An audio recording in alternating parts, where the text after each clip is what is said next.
Baik para masyayikh, para kiai yang masih ada di luar, dimohon untuk menempati tempat yang telah disediakan. Dan di sini sebelum dimulai kami panggil pertama Bapak Yon Arsal PhD dari staf ahli Kemenku. Monggo maju ke depan Bapak. Bapak Dr. Muhammad Syukron Habibi MA dari Presiden BSI Bank Syariah Indonesia. Bapak Pipin Muhammad Saiful Arifin, Sekretaris Badan Ekonomi Syariah atau yang mewakili. Bapak Dr. Insinyur Mahfud, Sekretaris Dirjen Perhutanan Sosial.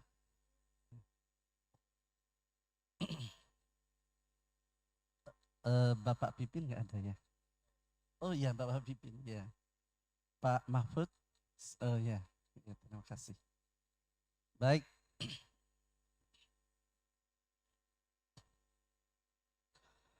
Assalamualaikum warahmatullahi wabarakatuh.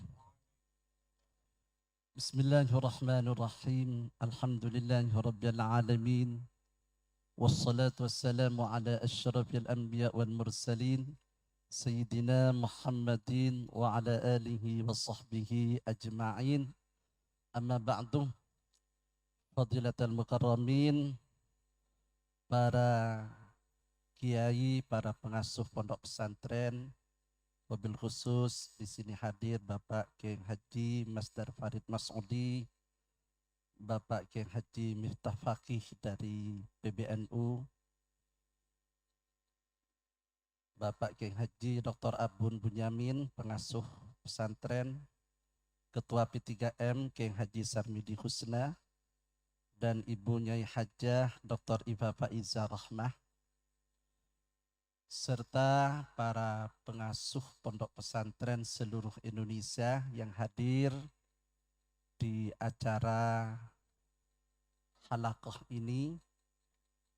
Pada sesi pertama ini akan dibahas beberapa materi, di antaranya satu, tentang kriteria pesantren sebagai wajib pajak yang akan disampaikan oleh Pak Yon Arsal PhD dari staf ahli Kemenku. Yang kedua, tentang penguatan keuangan syariah untuk kemandirian pesantren akan disampaikan oleh Bapak Dr. Muhammad Syukron Habibi MA dari Presiden BSI atau Bank Syariah Indonesia. Kemudian strategi kemandirian pesantren berbasis kewirausahaan yang akan disampaikan oleh Bapak Pipin Muhammad Saiful Arifin, Sekretaris Badan Ekonomi Syariah atau Kadin Indonesia, dan tentang implementasi kawasan hutan dengan pengelolaan khusus atau KHDPK untuk kemandirian pesantren akan disampaikan oleh Bapak Dr. Insinyur Mahfud, Sekretaris Dirjen Perhutanan Sosial dan Kemitraan Lingkungan KLHRI. Materi ini sangat penting bagi pondok pesantren. Oleh karena itu, untuk hemat waktu, kami persilahkan kepada masing-masing narasumber untuk menyampaikan maksimal 15 menit, karena mungkin nanti akan ada banyak pertanyaan dari para pengasuh pondok pesantren. Yang pertama kami persilahkan kepada dari staf ahli Kemenku dulu. Enggak? Nggih, Bapak Yon Arsal PhD. Monggo Bapak.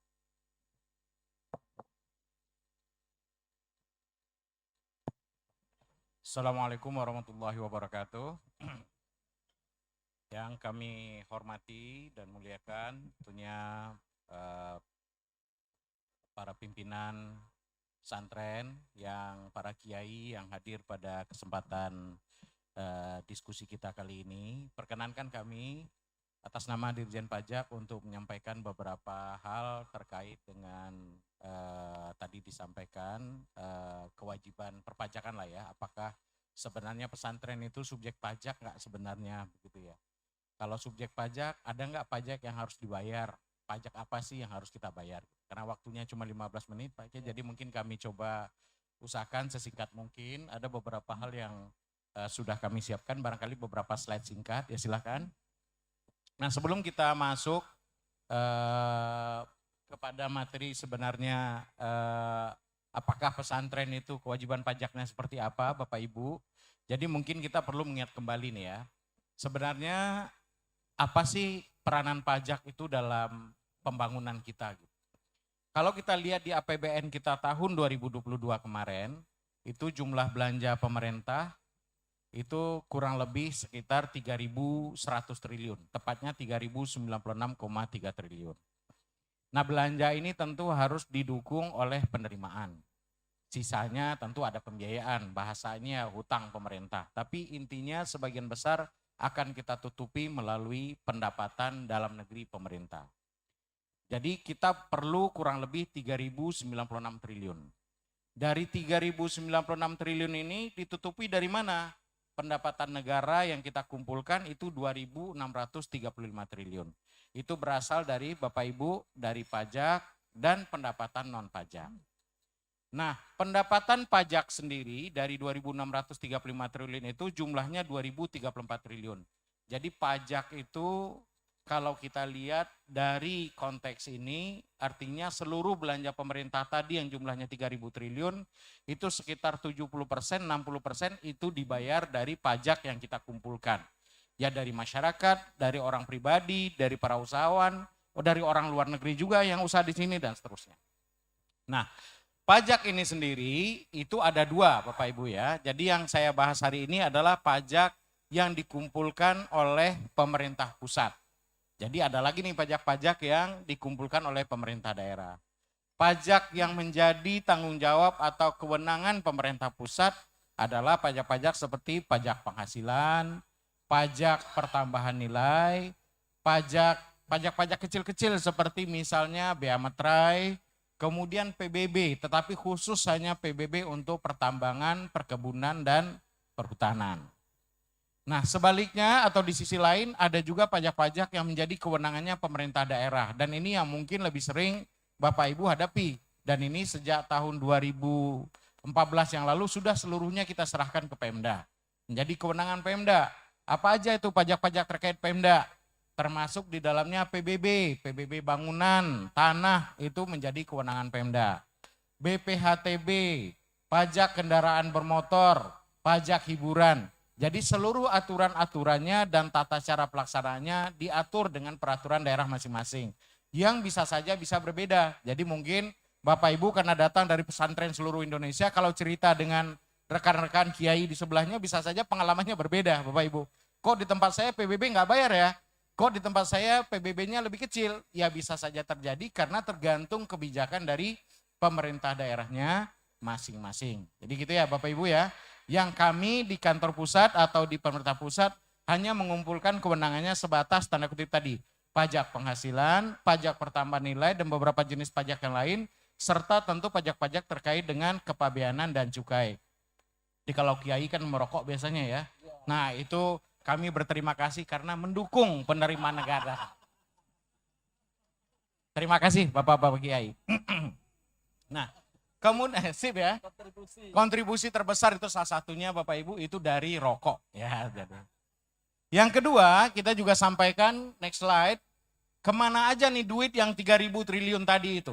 Nah ini penting pagi sampaikan untuk mengecek kita nih. Oh jangan-jangan duit saya kemana nih. Saya sendiri juga sebagai pegawai negeri juga pembayar pajak juga Bapak Ibu ya kan. Gaji kita dipotong, tunjangan kita dipotong, honor-honor dipotong. Ya ini kita ikut kontribusi juga. Nah kemana uang ini kita kelola? 20% menurut amanah undang-undang itu harus dialihkan kepada pendidikan. Nah ini pesantren yang masuk di dalamnya. Jadi setiap tahun, terutama tahun kemarin, 470 triliun itu pemerintah alokasikan untuk pendidikan. Bapak Ibu yang ke sini pakai mobil, pakai motor, atau di rumahnya pakai gas melon, nah itu berarti kita punya memakai bahan bakar bersubsidi.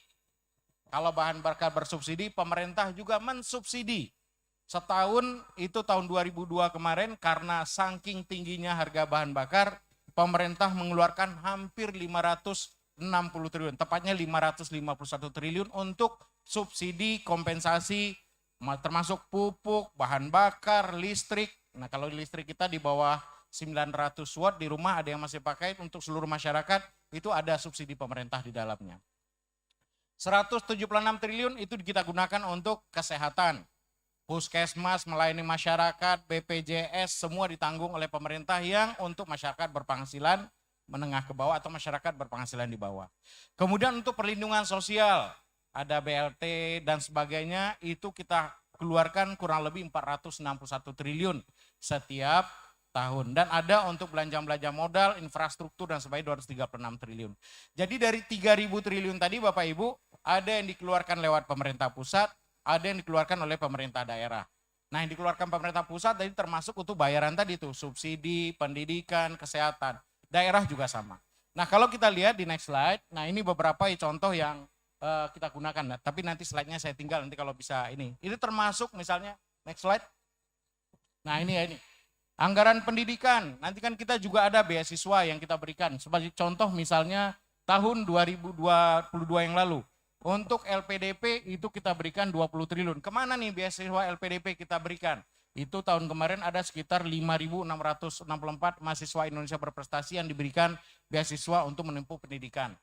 Jadi ini sangat baik menurut kami, ada proyek-proyek riset, ada kartu prakerja, ada juga bantuan kartu pemerintah, KIP kuliah, ada juga BOS dan sebagainya. Penerimanya jutaan. Jadi intinya sebelum kita mulai pesantren tadi itu ya, pajak yang kita bayarkan tadi, yang kita bayarkan setiap rupiah yang kita keluarkan itu dikembalikan lagi kepada masyarakat pada prinsipnya melalui seluruh pengeluaran yang sudah kita sampaikan tadi. Nah ini pertanyaan tadi di address ke kita. Apakah pesantren kemudian menjadi subjek pajak? Nah subjek pajak itu Bapak Ibu di dalam undang-undang diatur bahwa yang menjadi wajib pajak itu sebenarnya adalah setiap orang atau badan yang sudah memenuhi kewajiban pajak subjektif dan objektif. Subjeknya siapa, objeknya apa? Subjek itu berarti ada orang pribadi, ada warisan yang belum dibagi juga merupakan subjek pajak Bapak Ibu, termasuk badan. Badan itu ya ada PT, CV, firma, yayasan, ya pesantren, termasuk sekolah-sekolah juga ada di dalamnya. Ormas-ormas, orsospol juga di dalamnya ada. Sepanjang mereka memiliki juga nanti ada kewajiban objektifnya juga, ya. Termasuk instansi pemerintah. Itu juga menjadi subjek pajak. Jadi kalau ditanya apakah pesantren kemudian menjadi subjek pajak, jawabannya iya. Karena sama dengan yang lain. Karena kalau nggak ada yang bayar pajak di Indonesia, nanti yang pengeluaran yang tadi nggak ada yang berkontribusi. Nah, cuman apakah kemudian seluruh pajak harus dibayar oleh pesantren? Jawabannya tidak. Tergantung kepada jenis penghasilan apa yang diperoleh pesantren, transaksi apa yang dilakukan oleh pesantren. Itulah yang kita sebut dengan kewajiban objektifnya. Misal contoh orang pribadi. Setiap orang pribadi yang lahir di Indonesia sampai dia meninggal itu pada prinsipnya subjek pajak. Kapan dia akan bayar pajak?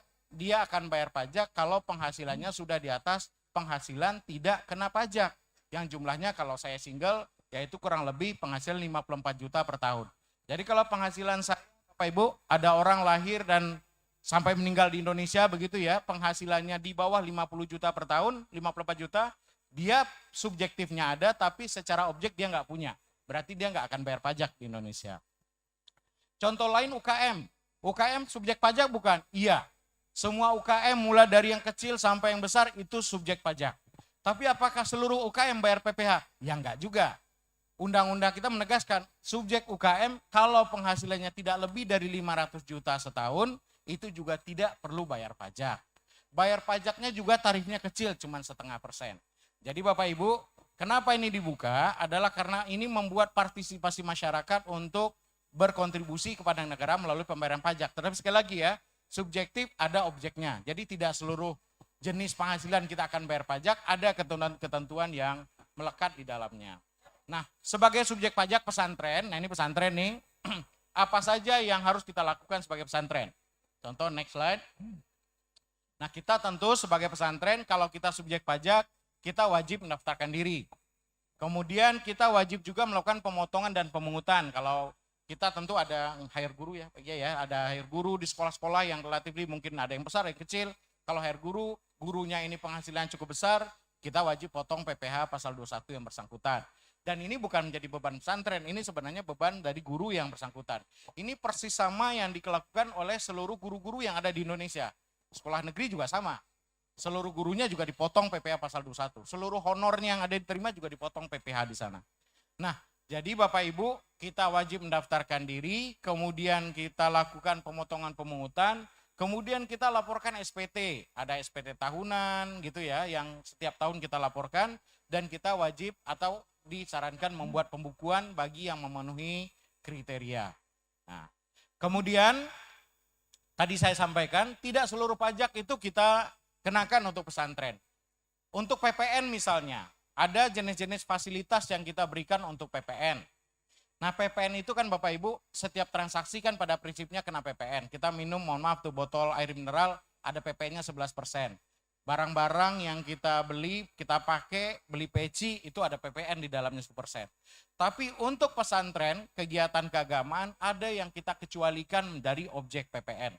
Misalnya, yang non-objek itu adalah pendidikan sekolah, termasuk yang formal ataupun non-formal, itu tidak termasuk jasa pendidikan yang terkena PPN, jadi bebas PPN. Termasuk juga yang diberikan fasilitas adalah jasa pelayanan rumah ibadah, kemudian pemberian khutbah gitu ya Bapak Ibu ya, itu juga termasuk jasa-jasa yang kita berikan fasilitas dibebaskan dari pengenaan PPN. Jadi tidak terutang PPN dalam hal ini. Ya, bisa. Nah, jadi ini bentuk fasilitas. Jadi tidak seluruh transaksi yang terkait dengan pesantren atau keagamaan itu terhutang PPN. Nah, bagaimana dengan PPh? Tadi saya sampaikan, PPh itu Bapak Ibu, itu pada prinsipnya kan sederhana ngitungnya. PPh itu adalah penghasilan. Kalau kita pesantren kan pasti punya penghasilan. Ada penghasilan, kemudian ada biaya-biaya yang kita keluarkan, kemudian itu ada sisa lebih. Nah, sisa lebih atau surplus inilah yang kita pajaki. Jadi kalau penghasilan kita tahun 100, biayanya 50, sisa 50 itu aja lah yang kita pajaki. Nah, khusus untuk sekolah-sekolah, maka yang 50 ini itu masih bisa menjadi tidak dikenai pajak. Ya Bapak Ibu ya, khusus untuk lembaga pendidikan. Kalau pesantren kan ada lembaga pendidikan juga ya. Nah, lembaga pendidikannya bisa saja tidak menjadi objek pajak sepanjang sisa lebihnya ini ada syaratnya diinvestasikan kembali. Dalam bentuk apa? Bangun sarana sekolah, laboratorium sekolah, peralatan-peralatan sekolah, sepanjang sisa lebihnya itu digunakan untuk pembiayaan yang tadi, dan dalam jangka waktu 4 tahun, sejak sisa lebih itu ada, maka atas sisa lebih itu tidak terhutang pajak. Pada prinsipnya semua terhutang pajak, jadi kalau setiap tahun saya bikin pembukuan, pendapatan, kurangin biaya, sisanya itu kena pajak. Tapi khusus untuk lembaga pendidikan, sisa lebihnya ini asal diinvestasikan kembali dalam bentuk tadi, sarana prasarana, laboratorium dan sebagainya, itu juga tidak terhutang pajak. Nah, jadi Bapak Ibu, pada prinsipnya karena kita memahami betul bahwa pesantren ini merupakan, tadi sampaikan Prof. Mahfud ya, sudah berdiri sejak lama, membantu mendidik masyarakat dengan sangat luar biasa, berkontribusi dalam pembangunan masyarakat Indonesia sejak lama, maka tentu kita juga memperhatikan berbagai hal yang tentu perlu kita berikan fasilitas-fasilitas tertentu kepada masyarakat, khususnya masyarakat santri di pesantren. Nah, mungkin sebagai pengantar diskusi Pak Kiai, itu yang karena udah 15 menit ya, saya takut nanti ngabisin waktu. Nah, ini memang banyak sekali nih aspeknya Pak Kiai yang memang perlu kita dalami. Tapi kami sangat terbuka, kalau secara teknis banyak sekali slide yang sudah kita siapkan, tapi saya pikir mungkin tidak pas waktunya kalau bicara hal-hal teknis perpajakan di sini. Dalam hal diperlukan, kami dari kantor Direktorat Jenderal Pajak, di setiap provinsi, di setiap kabupaten kota, kami sangat terbuka dalam hal para kiai-kiai nanti mau berkonsultasi. Sebenarnya kewajiban pajak saya seperti apa, nanti kami akan bantu dengan mengirimkan teman-teman atau konsultasi ke KPP-KPP terkait di wilayah kerja masing-masing. Mungkin demikian sebagai pengantar dari kami, nanti insya Allah mudah-mudahan kalau ada pertanyaan lebih lanjut kita akan diskusikan. Terima kasih. Assalamualaikum warahmatullahi wabarakatuh. Waalaikumsalam warahmatullahi wabarakatuh. Terima kasih. Jadi ada satu hal yang tidak perlu ditanyakan nanti tentang bisyarah. Tentang bisyarah untuk khutbah, ceramah, tidak ada pajak. Tidak ada pajak. Terima kasih. Selanjutnya materi tentang penguatan keuangan syariah untuk kemandirian pesantren yang akan disampaikan oleh Bapak Dr. Muhammad Syukron Habibi MA. Kami persilakan.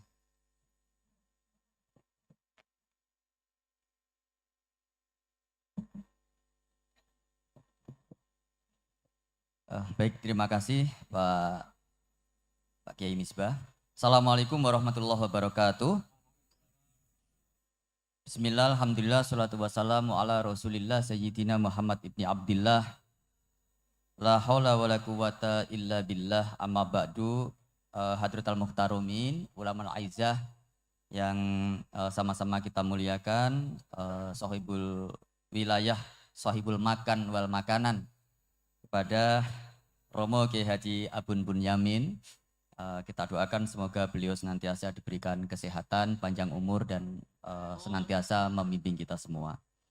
Kepada Romo Kiai Haji Masdar Farid Masudi, juga Kiai Haji Miftah Farid, Miftah Fakih, mohon maaf, Kiai Haji Miftah Fakih dari Ketua PBNU, kemudian juga Pak Kiai Sarmidi Husna, Bapak Ibu semua hadirin, para Romo Kiai, pimpinan pondok pesantren, para narasumber, izin pertama tentu saya menyampaikan salam takzim dari Dirut BSI, Bapak Heri Gunardi, yang kebetulan ada agenda lain sehingga mewakilkan kepada saya untuk hadir tanpa mengurangi rasa hormat beliau. Kedua, kami menyampaikan bahwa tentu Bank Syariah Indonesia ini adalah barokahnya dari pesantren. Kenapa? Karena kalau kita lihat potret Bank Syariah Indonesia dari kelahirannya, jadi ini adalah memasuki tahun kedua. Jadi Bank Syariah Indonesia ini merupakan bank hasil merger 3 bank himbara atau milik pemerintah, yaitu dari Bank Syariah Mandiri, BRI Syariah, dan BRI Syariah, oleh Bapak Presiden dan juga Bapak Wakil Presiden. Beliau memberikan arahan agar Indonesia memiliki satu entitas lembaga keuangan syariah yang kuat di dunia. Karena selama ini bank-bank syariah di Indonesia itu cukup banyak, tapi jumlahnya kecil-kecil, asetnya kecil-kecil. Sehingga kalau berlayar ibarat dalam mengarungi samudra, karena kapalnya kecil, baru nyampe di zona ekonomi eksklusif, sudah balik mundur. Nah, alhamdulillah barokah dari merger ini, hari ini Indonesia memiliki bank syariah dengan kekuatan yang cukup diperhitungkan, memasuki aset 313 triliun pada posisi Juni 2023 yang lalu, kemudian memiliki jaringan kantor cabang lebih dari 1.100 kantor cabang di Indonesia. Jadi kalau di Indonesia itu ada 5 bank besar yang punya kantor cabang di atas 1.000, salah satunya adalah BSI. Kemudian juga memiliki jumlah nasabah lebih dari 19 juta nasabah. Kalau di dunia perbankan syariah atau global, di dunia mungkin secara aset BSI belum masuk 10 besar. Tapi kalau dari sisi jumlah nasabah sebanyak 19 juta ini menjadi bank syariah terbesar di dunia dari sisi jumlah jamaahnya. Jadi ini kalau di musim pemilu ini juga bisa diperhitungkan jumlah suaranya. Kemudian alhamdulillah Bank Syariah Indonesia juga memiliki kinerja yang cukup baik, sehingga pada tahun 2022 yang lalu BSI telah membayarkan zakat korporasi dan juga zakat pegawai sebanyak 173 miliar. Artinya apa? Memang Indonesia penting memiliki satu lembaga keuangan syariah yang baik, yang proper, yang kuat, sehingga ketika memiliki lembaga keuangan yang kuat, sebagaimana yang disampaikan Presiden bahwa kekuatan ekonomi syariah di Indonesia itu ibaratnya membangunkan macan tidur. Karena memang kalau bicara keuangan syariah mestinya identik dengan pesantren. Tapi memang selama ini seolah-olah antara pesantren dengan redaksi syariah gitu ya, redaksi perbankan syariah dan sebagainya itu masih ada jarak. Nah, untuk itu barokahnya dari merger ini tahun 2022 yang lalu BSI membentuk satu grup khusus. Grup dipimpin di level senior vice president untuk membentuk satu grup namanya Islamic Ecosystem Solution Group. Grup ini yang kemudian membidangi bagaimana turut mengembangkan pesantren. Nah, pesantren dan ekosistem-ekosistem yang lain dalam bentuk bisnis to bisnis. Selama ini pola relasi antara pesantren dengan bank itu lebih kepada relasi yang tidak setara. Kesannya hanya memberikan bantuan yang sifatnya instan dan tidak berkelanjutan. Nah, BSI ingin hadir memberikan satu solusi. Bagaimana pesantren juga perlu mendapatkan sentuhan finansial yang baik. Bagaimana memiliki tata kelola keuangan yang baik. Kalau tadi dari pajak dijelaskan bagaimana juga bisa memahami mengelola pajak, dan di sisi lain juga tata kelola keuangan juga perlu diberdayakan dengan baik. Nah, BSI siap untuk menjadi bagian mitra yang akan selalu siap membantu pesantren untuk memiliki tata keuangan yang baik. Bapak Ibu dan hadirin sekalian, kalau kita lihat peta pesantren di Indonesia berdasarkan data Kemenak RI, ada versi 27.000 pesantren, ada versi 32.000 pesantren. Alhamdulillah dari jumlah pesantren Pareto, pesantren-pesantren besar di Indonesia, BSI telah di tahun ini kita telah penetrasi di lebih dari 8.000 pesantren. Boleh tepuk tangannya. Ya, penetrasi di sini artinya kembali bahwa BSI tidak ingin menempatkan hubungan antara debitur dan kreditur. Hubungan yang tidak setara. Nah, BSI ingin mendorong lebih dari itu, meningkatkan hubungannya menjadi hubungan kemitraan. Kemitraan yang bisa dilakukan salah satunya adalah bagaimana membangun platform digital. Pesantren, diskusi kami dengan beberapa teman-teman di RMI PBNU, kemudian dengan teman-teman di P3M, salah satu problem yang dihadapi pesantren saat ini adalah memperpendek, ya, bagaimana memperpendek gap dengan tren digital. Tidak terkecuali dengan digitalisasi dari sisi keuangan. Beberapa riset di Oxford University memberikan satu gambaran bahwa salah satu poin penting untuk meningkatkan produktivitas suatu lembaga, yaitu yang bisa ditekan adalah tingkat cost atau tingkat efisiensinya. Nah, dalam konteks pesantren, cost efisiensi yang paling besar ditimbulkan di pesantren itu adalah adanya biaya-biaya yang tidak terdefinisikan dengan baik. Karena apa? Karena memang kita harus akui kalau bicara pesantren di sini, mostly pesantren kita ini adalah pesantren-pesantren yang basisnya tradisional.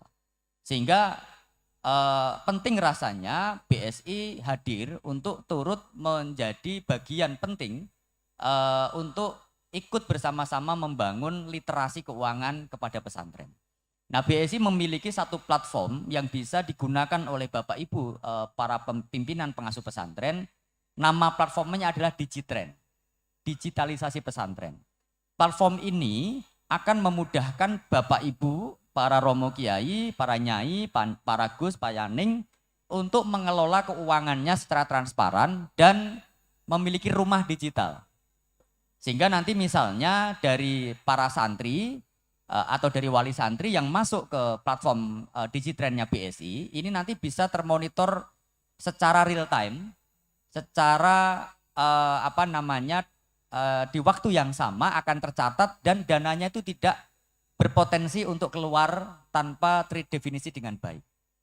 Kemudian di sisi lain, dari sisi santri juga sudah mulai diajari memiliki tata kelola keuangan sejak dini. Sehingga santri itu tidak boros. Saya juga alhamdulillah dulu juga nyantri. Problem yang saya hadapi waktu itu adalah diberi uang saku berapapun biasanya 10 hari habis.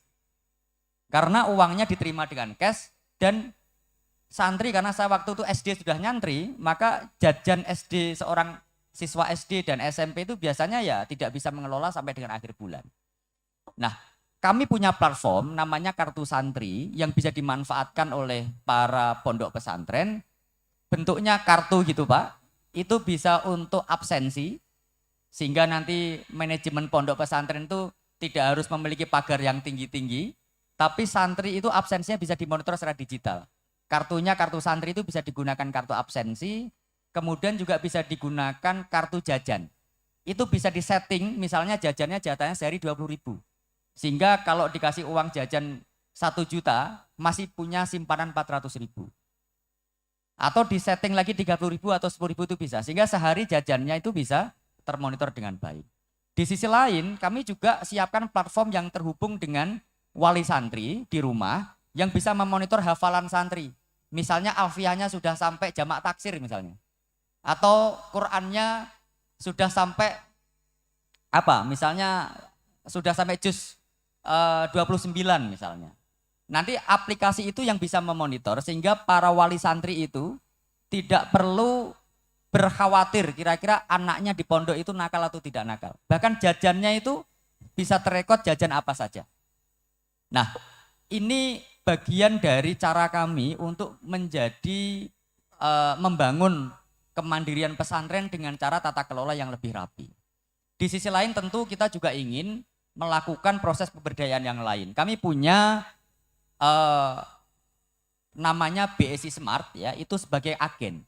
Jadi pesantren pun biasanya yang memiliki kopontren-kopontren itu bisa kita berdayakan dengan branding BSI, kita rapihkan, kemudian juga bisa kita tanam platform untuk pemberdayaan pesantren melalui transaksi misalnya bayar pulsa, bayar listrik, bayar air dan sebagainya, yang itu fee-nya itu untuk pesantren. Rata-rata setiap yang sudah jalan Bapak Ibu itu bisa mendapatkan pendapatan bersih antara 15 sampai 30 juta. Dan saya rasa itu untuk pondok-pondok itu cukup lumayan. Di sisi lain kita juga punya platform yang bisa membantu bagaimana para santri itu memiliki perencanaan ibadah yang baik termasuk merencanakan ibadah haji. BSI memiliki satu produk tabungan haji ya. Tabungan haji ini dengan biaya yang sangat murah. Jadi selama ini pemahaman kita kalau mau berhaji itu harus ngumpulin uang 25 juta baru daftar haji. Dengan BSI bisa setiap santri itu merencanakan haji mulai dari 100.000. Jadi kalau misalkan nanti santri sama wali santrinya didaftarkan haji 100.000, nanti dicicil atau nabung sesuai dengan perencanaan, itu nanti lulus bisa memiliki nomor porsi haji. Sehingga tidak harus mendaftar hajinya sudah usia 40-an. Nanti nggak jadi berangkat karena antriannya sudah 25 tahun. Nah, ini sebagai ikhtiar-ikhtiar kita dari Bank Syariah Indonesia untuk semakin dekat dengan pesantren. Terakhir, nanti kita bisa diskusi lebih banyak lagi. BSI tentu saat ini telah berada di 7 top atau 7 bank besar di Indonesia. Kami memiliki layanan yang setara dengan perbankan konvensional yang mungkin usianya sudah hampir 100 tahun. Kami baru 2 tahun, tapi secara sistem, secara aset, dan secara layanan insya Allah kami bisa setara atau bahkan lebih baik.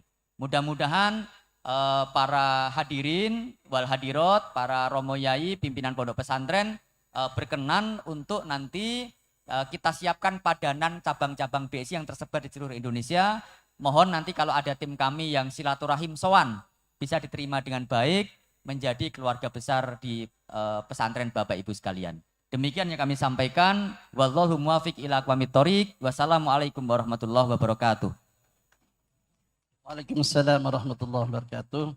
Terima kasih. Untuk selanjutnya materi tentang strategi kemandirian pesantren berbasis kewirausahaan akan disampaikan oleh Bapak Pipin Muhammad Saiful Arifin dari Sekretaris Badan Ekonomi Syariah Kadin Indonesia. Monggo, Pak. Assalamualaikum warahmatullahi wabarakatuh. Hamdan wa syukran lillah, salli wa sallim ala rasulillah wa ala alihi wa sahbihi wa mawalah, la nabiyya ba'dah ila yaumil qiyamah. Rabbi israh li sadri wa yassir li amri wa hlul 'uqdatam bil lisani yafqahu qawli. Al-mukarramun, para masyayikh, wabil khusus Kiai Haji Dr. Abun Bunyamin, Kiai Haji Masdar Farid Mas'udi, dan seluruh para masyayikh yang hadir saat ini beserta para narasumber. Izinkan untuk pertama kali kami menyampaikan permohonan maaf dari Ketua Umum Kadin Indonesia yang saat ini seyogyanya hadir bersilaturahmi bersama para masyayikh semua. Namun beliau saat ini sedang mendampingi Bapak Presiden di IKN. Tentunya ini bagian dari ikhtiar juga untuk bagaimana memandirikan ekonomi Indonesia secara umum, wabil khusus saat ini kita di forum halaqah, bagaimana membuat pesantren ini menjadi lebih mandiri. Tadi malam Kadin Indonesia menyerahkan blueprint atau roadmap dari para pengusaha terkait dengan rencana Indonesia Emas 2045. Nah, tentunya tidak terpisahkan bahwa pesantren ini adalah bagian dari perjalanan bangsa ini yang secara ekonomi saya yakin dari dahulu bahwa pesantren ini telah mandiri dengan sendirinya. Namun pada saat ini perlu diketahui bahwa di era kepengurusan tahun ini atau 5 tahun ke depan, bahwa Kadin Indonesia membuat sebuah badan baru yang memang ini menjadi tantangan buat para pengusaha, bagaimana pengusaha ini bisa memulai untuk khususnya pengusaha muslim, bagaimana untuk bisa bermanfaat dengan sesama. Alhamdulillah di kepengurusan tahun ini Kadin Indonesia mempunyai satu badan yang bernama Badan Ekonomi Syariah. Nah, tentunya ini akan bersinergi dengan seluruh ekosistem, baik yang sudah ada maupun ekosistem ke depan. Kami sangat bersyukur bisa hadir di sini dengan para masyayikh. Kalau dilihat dari spanduknya, bagaimana 1000 masyayikh ini ngumpul di sini untuk berhalaqah. Bagaimana semua permasalahan umat ini bisa selesai termasuk masalah ekonomi. Nah, mudah-mudahan dengan ekosistem yang terkumpul ini bisa menjadi lebih erat. Bagaimana perekonomian khususnya perekonomian pesantren ini bisa lebih maju, sustain, dan tentunya bisa bermanfaat untuk para santri dan seluruh umat.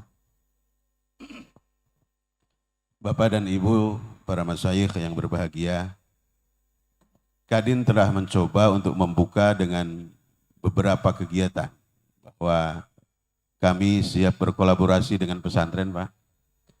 Kami telah membuka satu platform digital juga, bagaimana ada satu platform baru di kami yaitu Wiki Wirausaha, di mana seluruh pengusaha bisa menjadi anggota dan bisa memasarkan produknya. Sehingga produk-produk itu bisa lebih dikenal dan didaya gunakan dan juga dibeli oleh ekosistem yang ada. Yang kedua, sebagaimana amanat dari Bapak Presiden dan Bapak Wakil Presiden, bagaimana ekonomi syariah ini bisa lebih meningkat. Pemerintah juga telah membentuk yang namanya Komite Nasional Ekonomi dan Keuangan Syariah. Nah, ini juga kami bagian dari anggotanya, juga banyak dari kementerian lain yang menjadi anggota yang bisa bersinergi. Insya Allah dengan kekuatan doa dan juga ikhtiar dari seluruh para masyayikh untuk mendoakan kami para pengusaha ini, mudah-mudahan bisa membantu kemakmuran khususnya sesama muslim, umumnya untuk kemakmuran umat secara keseluruhan. Terkait dengan kemandirian pesantren, saya terus terang pada saat diminta mewakili, yang saya tahu lingkungan pesantren itu sudah settle. Kalau diajari mandiri dari dulu juga sudah mandiri. Apa yang mau saya kasih tahu ya, apalagi karena saya dulu juga berguru pada para masyayikh kan gitu. Nah, tapi dari sisi ekonomi insya Allah Kadin Indonesia membuka diri. Apapun itu, istilahnya titah para kiai, para masyayikh, agar Kadin bergerak ke arah mana insya Allah kita ikuti.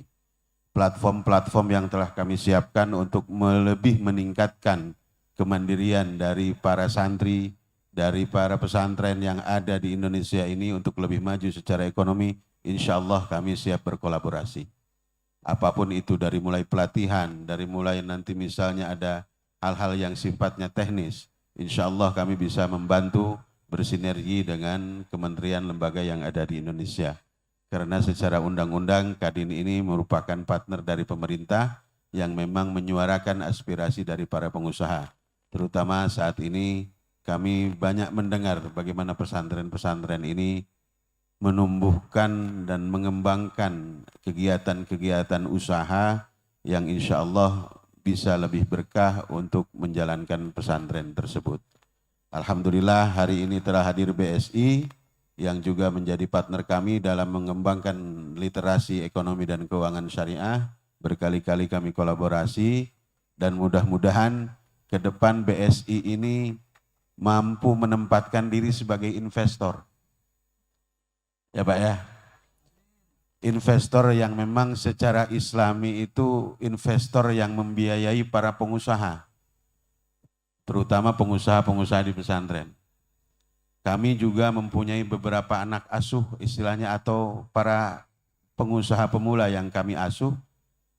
Secara syariah tentu kami tidak ingin melewati apa yang telah kami terima dari guru-guru kami. Kalau bicara investor itu bukan hanya hitung untung, tapi juga mampu mengabsorb kerugian.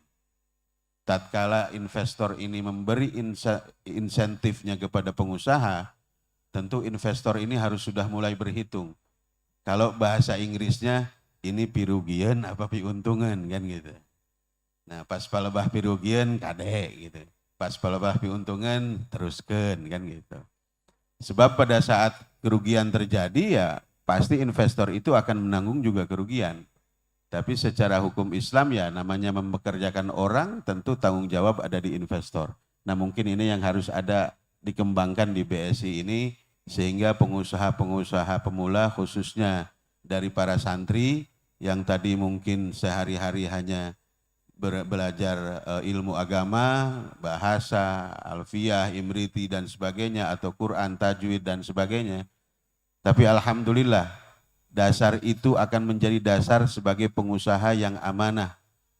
Amanah yang memang bisa menunaikan usaha itu dengan baik. Jadi BSI nggak perlu takut kalau mau ngasih modal ke santri yang memang akan berusaha kan gitu. Modalnya sudah ada dari para kiai. Jadi kalau tidak amanah, tidak tabligh, tidak fatonah, ujungnya kawalat, usahana bangkrut gitu ya pokoknya. Kami sekali lagi dari Kadin insya Allah sangat berbahagia kami diundang hadir hari ini. Kenapa saya berbicara seperti ini? Kebetulan ya mungkin takdir Allah. Kami di Kadin, Ketua Umum sangat betul-betul menaruh perhatian kepada pesantren karena ekosistemnya punya ekosistem tersendiri dan unik. Gitu. Kalau tadi dari Dirjen Pajak mengatakan bagaimana potensi pajak ini biar bisa berkembang, ya tentunya tadi beliau juga sudah menyampaikan bagaimana pesantren ini berkembang dan disupport oleh dana-dana yang dikumpulkan dari pajak, bukan begitu ya Pak? Termasuk pajak dari kami Pak pengusaha, ya Pak. Gede-gede lagi Pak. Gitu. Iya, jadi kalau pengusaha ini sekarang nggak berani naruh duit 10 miliar Pak. Yang 5 miliar masih aman, 5 miliar kedua sama yang sebelah ini 35% diambil Pak. Tapi insya Allah apapun itu bagian dari kolaborasi dan sinergi. Bagi kami, apapun yang harus kami keluarkan, kalau yang pengusaha muslim, alhamdulillah di Kadin juga sudah ada lembaga amil zakatnya, sudah disahkan oleh Basnas. Saat ini kami sedang berinisiasi dengan Badan Wakaf Indonesia, bagaimana mengoptimalisasi dana wakaf dari para pengusaha, terutama aset-aset yang bisa dimanfaatkan.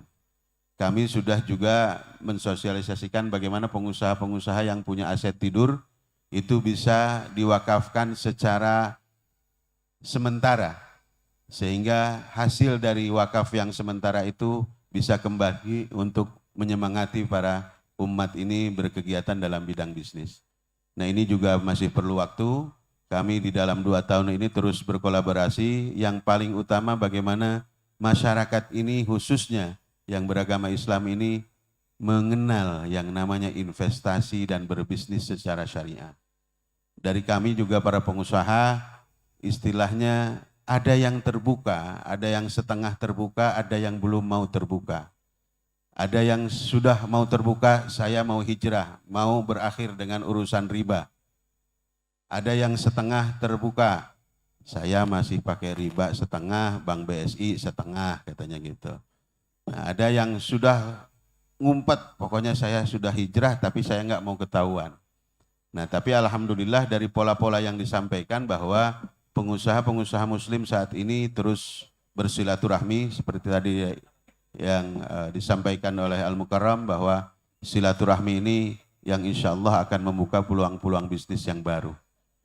Tapi titip dari kami bahwa para santri jangan sampai nantinya juga tidak punya sesuatu yang bisa dibanggakan seperti para masyayikh yang berguru kepada beliau-beliau. Insya Allah semua ilmunya akan diturunkan, bukan begitu Pak Kiai ya? Ilmu sabarnya diturunkan, ilmu lain-lainnya semua diturunkan. Yang mungkin belum bisa diturunkan adalah ilmu nyandungnya, kan gitu. Gitu Pak. Nah itu kalau pengusaha juga banyak yang mencoba tapi banyak yang gagal gitu kan Pak. Belum berguru kepada para masyayikh. Nah tapi insya Allah itu bagian dari apa yang akan menjadi sebuah connectivity antara seluruh sektor. Baik dari pemerintah, kami dari Kadin sebagai pengusaha, insya Allah kami akan membuka diri seluas-luasnya. Seperti apa kolaborasinya, insya Allah nanti dengan para pimpinan-pimpinan yang sudah dihimpun dalam ekosistem P3M ini, kami bisa melanjutkan komunikasi selanjutnya dengan para pihak yang akan kita kerjasamakan. Mungkin itu Bapak Moderator yang ingin saya sampaikan. Sekali lagi mohon maaf apabila ada hal-hal yang kurang berkenan. Insya Allah ke depan kita lanjutkan silaturahmi ini, ta'awun ini insya Allah menjadi berkah untuk Indonesia, berkah untuk pesantren, berkah untuk umat, dan berkah untuk umat Nabi Muhammad sallallahu alaihi wasallam. Allahumma salli wa sallim wa barik alaihi. Wal afu minkum, wassalamualaikum warahmatullahi wabarakatuh. Waalaikumsalam warahmatullahi wabarakatuh. Terima kasih dari Kadin, mudah-mudahan tidak putus asa untuk membimbing para santri pondok pesantren untuk menjadi pengusaha-pengusaha yang sukses. Selanjutnya ini materi yang sangat penting karena aktual. Nah, kemarin Pak saya laporkan dari Jawa Timur, saya bawa ke Jakarta, sudah diberikan SK-nya oleh Presiden Republik Indonesia untuk pengelolaan hutan. Saya bertemu dengan beberapa pengasuh pondok pesantren, belum dapat informasi ini. Nah sekarang ini waktunya tentang materi implementasi kawasan hutan dengan pengelolaan khusus KHDPK untuk kemandirian pesantren. Alhamdulillah di sini langsung hadir Sekretaris Dirjen Perhutanan Sosial dan Kemitraan Lingkungan KLHK RI, Bapak Dr. Insinyur Mahfud. Kepada beliau dihaturkan.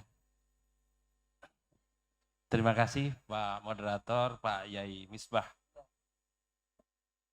Bismillahirrahmanirrahim. Assalamualaikum warahmatullahi wabarakatuh. Alhamdulillah alamin. Wassalatu wassalamu ala asrofil anbiya'i wal mursalin. Wa ala alihi ashabi ajmain. Wa la hawla wa la quwata illa billahil aliyyil azim. Amma ba'd. Yang saya hormati dan dimuliakan para Romo Yai yang sudah hadir di sini, hadirin hadirat yang berbahagia. Pertama-tama kami mohonkan izin Bapak, karena Pak Dirjen kami, Pak Dr. Bambang, pada saat yang bersamaan juga ada kegiatan, jadi tadi malam kami ditugaskan untuk hadir di tempat ini bersama Bapak Ibu semua. Dan kebetulan saya saat ini juga di LPPNU Bapak, di PB, jadi sekaligus tadi kalau nggak ada sosialisasi, saya langsung sosialisasi saja. Karena ini tadi sudah dijelaskan bagaimana pajak, bagaimana keuangan, bagaimana pengembangan usaha. Dan tentu pertanyaannya, apakah ada lahan yang digarap oleh pesantren? Tepuk tangan untuk pesantren. Nah, ini saya akan bicara sedikit bagaimana program pemerintah terkait dengan namanya perhutanan sosial, Bapak. Mohon bisa ditayang. Jadi program ini adalah program pro rakyat.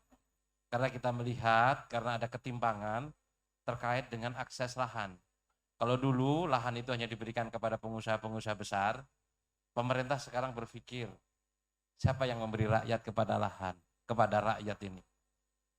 Ada 12,7 juta hektar yang akan diberikan dengan indikatif kita sekarang sudah 15 juta hektar Bapak. Jadi ini yang merupakan kesempatan untuk semua termasuk pesantren bagaimana mengakses lahan ini melalui program perhutanan sosial.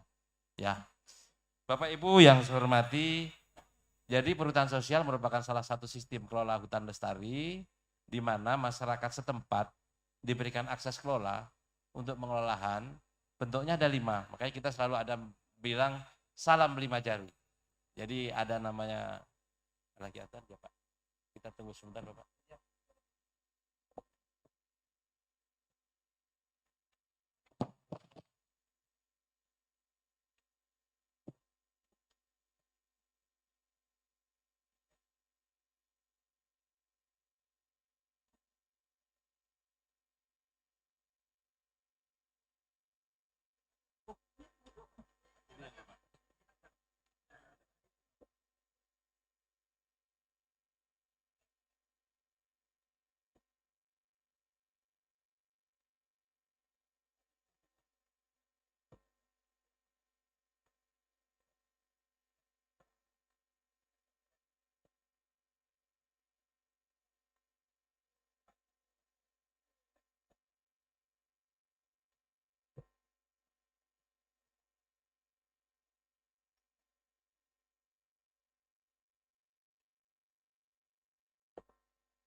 Lanjut ya.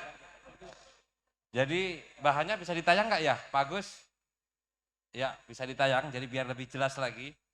Jadi skemanya ada 5, hutan kemasyarakatan, hutan desa, hutan adat, hutan tanaman rakyat, dan kemitraan kehutanan. Jadi kalau di Jawa itu, tadi KHDPK nanti saya singgung, itu bisa hutan kemasyarakatan, bisa hutan desa maupun kemitraan. Kemudian siapa sih yang menerima akses kelola ini? Ini ada bisa kelompok masyarakat. Jadi Bapak Ibu di pesantren bisa membentuk kelompok masyarakat. Kalau perorangan kagak boleh, jadi harus bikin kelompok tani atau kelompok masyarakat. Jadi ini bersama pesantren dan beberapa pesantren sudah mulai Bapak. Jadi untuk ini. Kemudian bisa juga koperasi ya. Jadi koperasi nanti bisa mengusulkan di kawasan hutan produksi, kawasan hutan lindung maupun di kawasan konservasi. Jadi bentuknya beda-beda. Kalau di kawasan konservasi bentuknya hanya kemitraan konservasi. Berapa batas waktunya? 35 tahun Bapak. Jadi kalau Bapak Ibu menerima akses kelola ini 35 tahun mendapatkan akses kelola pengelolaan perhutanan sosial. Dari 12,7 juta, sekarang baru tercapai 6,3 juta. Jadi masih besar sekali. Untuk itu kami mohon nanti, saya kebetulan membawa kepala balai saya Bapak. Itu kepala balai saya berdiri, ini yang menangani langsung Bapak Ibu di masyarakat. Jadi nanti kalau ada usulan atau apapun langsung kontak ke beliau. Ini yang akan memproses usulan Bapak Ibu. Kemudian untuk di Jawa kita mengenal namanya KHDPK, tadi disebutkan oleh Bapak Moderator. KHDPK itu apa? Jadi KHDPK itu kawasan hutan negara yang diserahkan kembali lagi kepada pemerintah untuk dikelola. Di sini ada 6 pengelolaannya. Yang pertama adalah untuk tujuan perhutanan sosial. Ini luas, ada 922.000 di seluruh Jawa Bapak. Jadi dari mulai Jawa Barat, Jawa Tengah, Jawa Timur, dan Banten itu ada 922.000 untuk perhutanan sosial. Sisanya apa? Sisanya untuk pengukuhan kawasan hutan. Misalnya kalau ada desa di dalam kawasan, ada pemakaman di dalam kawasan, itu bisa diproses di sana. Kemudian untuk penggunaan kawasan, di situ ya, kalau ada penggunaan di sana untuk tambang, untuk macam-macam, itu juga bisa diatur di sana. Kemudian berikutnya adalah untuk rehabilitasi hutan. Kalau di sana ada berikutnya saja, kalau ada hutan-hutan yang gundul akan direhabilitasi menjadi hutan yang lebih baik, dan yang terakhir ada untuk jasa lingkungan, untuk pengembangan wisata. Ya, itu tujuan KHDPK. Berapa luasnya masing-masing provinsi? Untuk Provinsi Jawa Barat ini ada 269.000. Yang dari Jawa Barat ngacung. Jawa Barat semua ternyata. Kemudian Jawa Tengah ada 160.000. Jawa Timur ada 455.000. Kemudian Banten ada 37.000. Jadi totalnya 922.000. Jadi ini total untuk akses kelola yang di KHDPK tadi. Kemudian bagaimana mekanismenya? Jadi ada 2 mekanisme. Kalau dulu Bapak Ibu sudah memegang izin Kulin KK maupun IPPS di dalam kawasan, ya, waktu zamannya perhutani dulu di kawasan KHDPK, itu cukup ditransformasi saja. Jadi nanti kawan-kawan saya, Pak Faizin dan kawan-kawan ini langsung transformasi jadi, ya, SK-nya langsung jadi untuk HKM, hutan desa dan sebagainya. Kalau belum masuk, karena yang waktu itu hanya 270 hektar aja ya, 270.000 dari 922, artinya masih banyak, itu kita proses dengan program fasilitasi. Jadi kemarin kawan-kawan kami datang ke pesantren, datang ke Jabar, Jateng, kemudian Jatim untuk memfasilitasi. Dan alhamdulillah yang terhormat Bapak Presiden kemarin sudah menyerahkan ke semua penerima Bapak. Jadi untuk di NU sendiri alhamdulillah lebih dari 10.000 yang ada di Jawa. Tepuk tangan untuk kawan-kawan yang didampingi NU. Tentu masih banyak yang kurang ini. Jadi inilah PR-nya, nanti kami buka, bisa langsung nanya ke mekanismenya ke Pak Faizin. Kemudian di Lampung, Aceh, Riau kemarin juga banyak, termasuk kawan-kawan yang ada di Sumatera. Ini kemarin sudah kita berikan akses kelolanya. Ini catatannya yang sudah kita lakukan untuk capaian transformasi dan fasilitasi. Ini kemarin sudah kita serahkan ada 70.143 dan lebih dari 10.000 di kawan-kawan di NU termasuk pesantren. Ini Wonosantri saja di Jawa Timur menerima akses kelola 400.000 hektar Bapak. Ya, nanti kalau bisa difasilitasi dana dari ini kawan-kawan BSI, kemudian usahanya di kawan-kawan Kadin, bukan main usaha santri. Ya, jadi harus tetap semangat ini.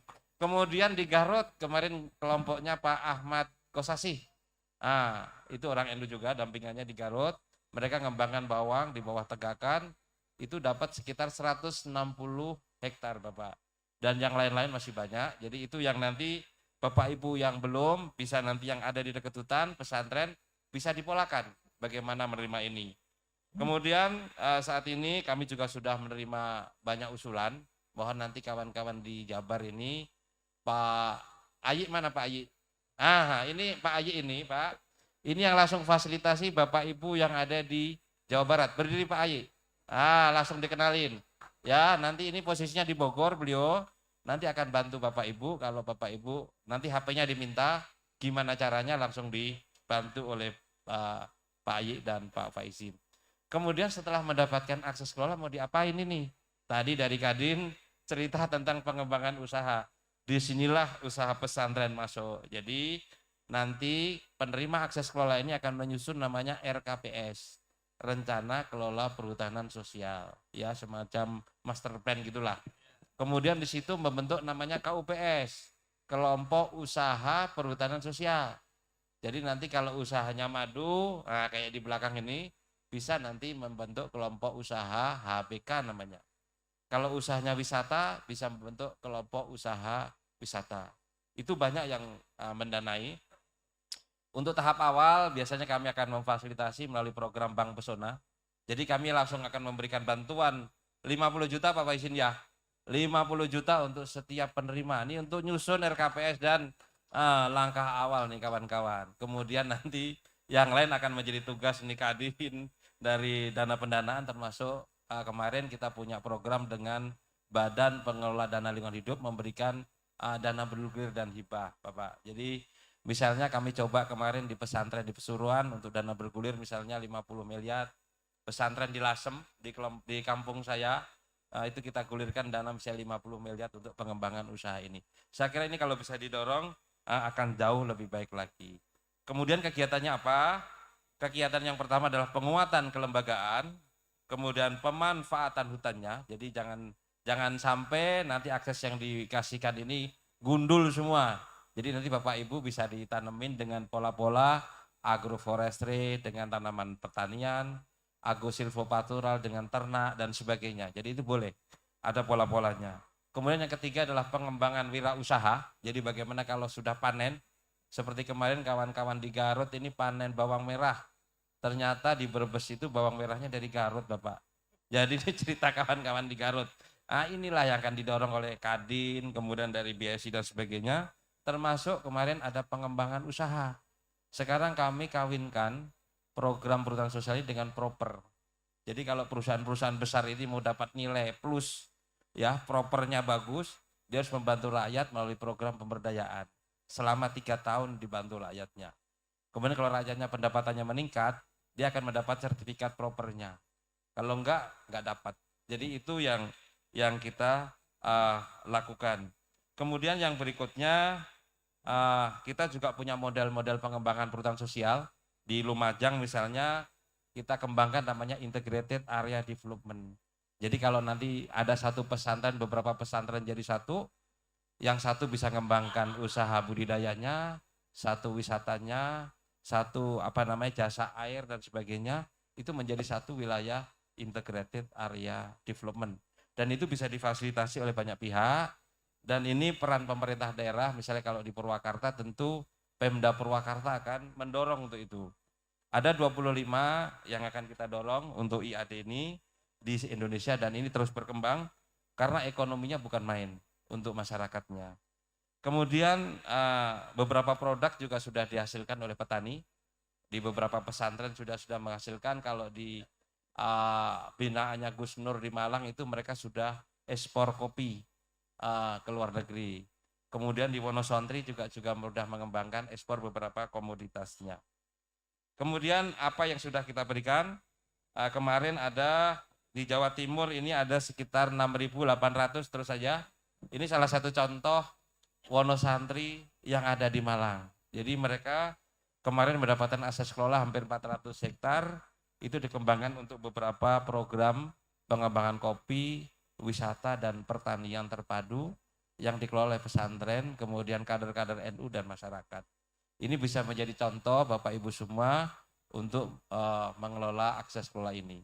Saya berharap Bapak Ibu selepas ini nanti banyak komunikasi ke Mas Faizin dan Mas Ayi, bagaimana sih saya bisa difasilitasi, itu PR-nya, dan itu dari saya. Nanti diskusi lebih panjang akan sangat menarik. Terima kasih, mohon maaf apabila kekhilafan.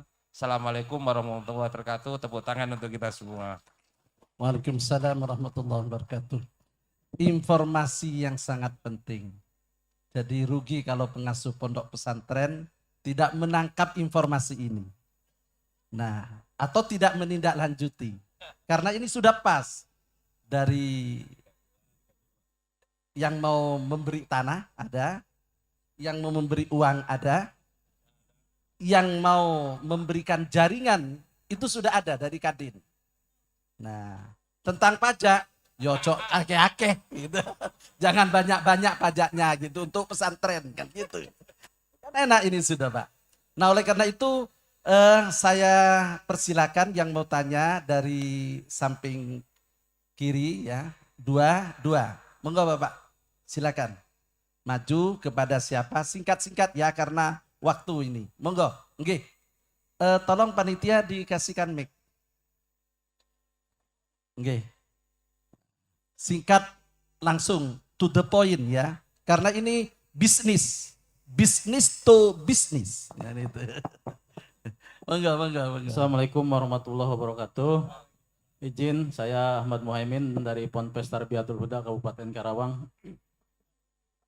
Yang pertama saya ingin bertanya kepada BSI. Izin bertanya Bapak, untuk BSI dengan aset hampir 313 triliun market cap-nya, apakah bisa memberikan semacam kemudahan kepada pondok pesantren kami untuk pembiayaan dan sebagainya dengan mungkin bunga yang ringan seperti itu. Kebetulan kami punya usaha parfum Tarbiyatul Huda atau parfum TBH.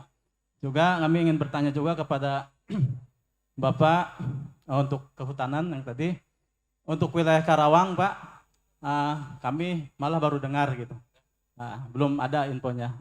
Dan juga untuk Bapak Kadin, untuk di Kadin ini saya juga baru ini Pak, mungkin sosialisasinya saya baru tahu gitu ya, bahwa ada Komite Dagang Kamar Dagang Indonesia yang bisa menjual atau memasarkan produk saya khususnya parfum ke ekosistem yang lebih luas lagi. Terima kasih, itu saja. Assalamualaikum warahmatullahi wabarakatuh.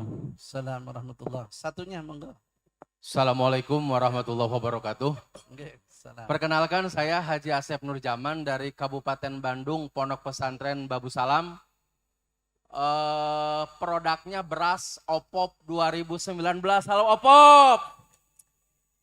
Gini Pak, di saya itu sawah banyak, cuma melaknya itu cuma nanamnya itu cuma 1 tahun sekali. Nah, kalau tadi yang Bapak terangkan itu, mungkin itu khusus buat sekolah-sekolah yang anggaplah modern. Kalau kami kan santrinya itu salafiyah Pak. Jangankan pegang mic, ya kayak gemper tuh Pak. HP aja tidak bisa. Nah, bisa enggak dari para inohong yang 4 sini bisa memberikan bantuan khususnya yang 1000 pesantren ini datang, 1 pesantren dikasih 5 domba. Nah, dengan demikian kan semua pesantren bawa domba, lalu 1 tahun ke depan dombanya itu akan menjadi 20. Itu akan lebih memajukan ekonomi. Ya, contoh kemarin saya ikut Opop, hadiahnya segitu. Belum bikin proposal bayar, belum kesana kesini bayar, belum dipotong pajak lagi. Kita di pesantren nggak kebagian, belum kiai minta jatah itu. Nah, kalau bisa yang 1000 pesantren ini bagaimana caranya?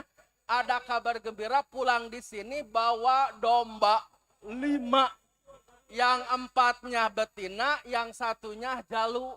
Jadi tahun depan akan lebih. Nah tadi kan Bapak kalau masalah hutan, di daerah saya nggak ada hutan Pak. Pasti kalau dengan domba, santri saya kalau habis ngaji pasti ngarit. Itu ya ngambil jukut gitu Pak. Jadi itulah pertanyaan dari saya. Kalau untuk yang tadi formal digitren saya mah nggak ngerti. Saya mah pesantren salafi.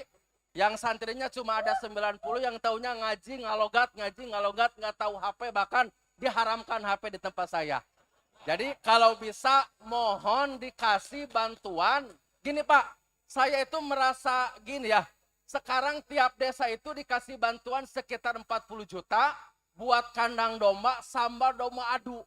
Nah masa pesantren nggak dikasih gitu loh Pak. Jadi kalau bisa berkolaborasi, semoga 1000 pesantren ini pulang di sini ada kabar baik, semuanya dapat domba 5. Ya. Jangan ditransfer Baik. uangnya, udah aja domba. Assalamualaikum warahmatullahi Waalaikumsalam wabarakatuh. warahmatullahi wabarakatuh. Terima kasih. Ya, silakan. Yang sebelah sini, 2, monggo Pak. Sebelah sini, 4 ya karena waktu. Ya, monggo.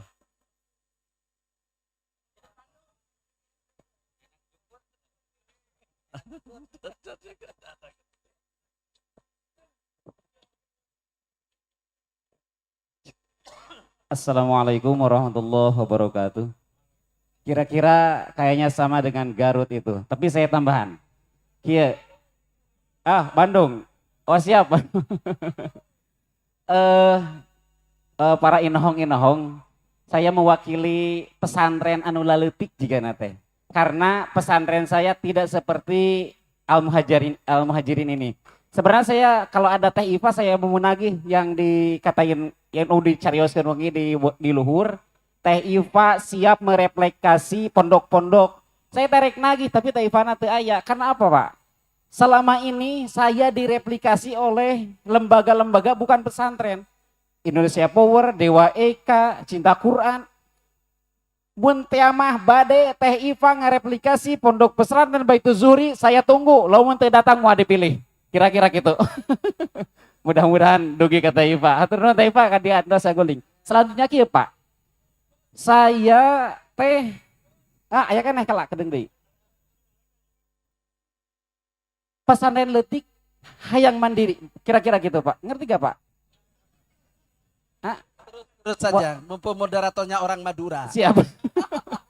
Pesantren kecil tapi saya mau mandiri. Saya sudah memulai untuk kemandirian ini.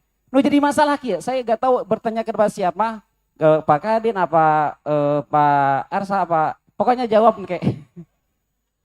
Nah usaha teh duit nanti teu nyesa wae.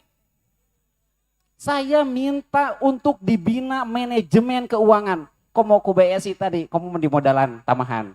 Saya teh eta pengen dibina, mungkin sararea jigana pondok-pondok di dia nu leutik mah hese ngatur duit teh.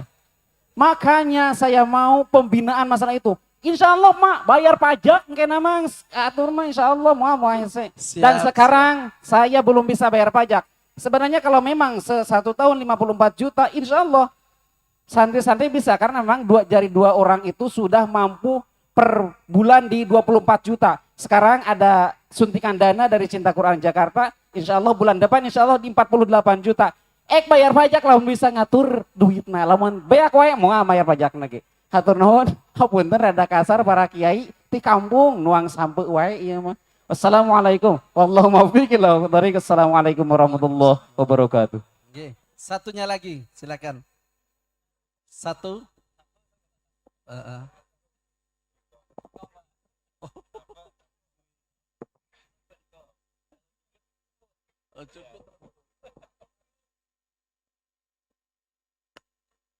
Oke, satu lagi ya, satu lagi. Nah itu. Assalamualaikum warahmatullahi wabarakatuh. Saya perwakilan dari Pondok Pesantren Langitan Jawa Timur. Nah dari Jawa Timur, betul. Kebetulan saya dari wilayah barat, jadi dapat amanah yang sangat besar dengan tidak mengurangi rasa hormat. Kalau berbicara masalah tadi yang disampaikan oleh Bandung dan juga Garut, kalau saya pribadi tidak butuh dikasih modal. Tapi medianya bagaimana untuk mendapatkan modal? Medianya. Bukan dikasih modal, medianya.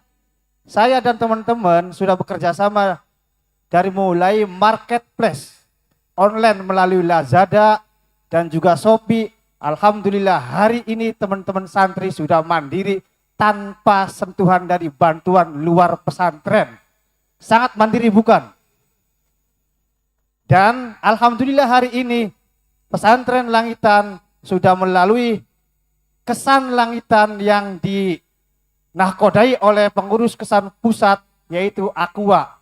Kesan untuk didistribusikan dari mulai koordinator-koordinator dari mulai ranting, PAC, PC, PW bahkan sudah nyampe ke Jakarta.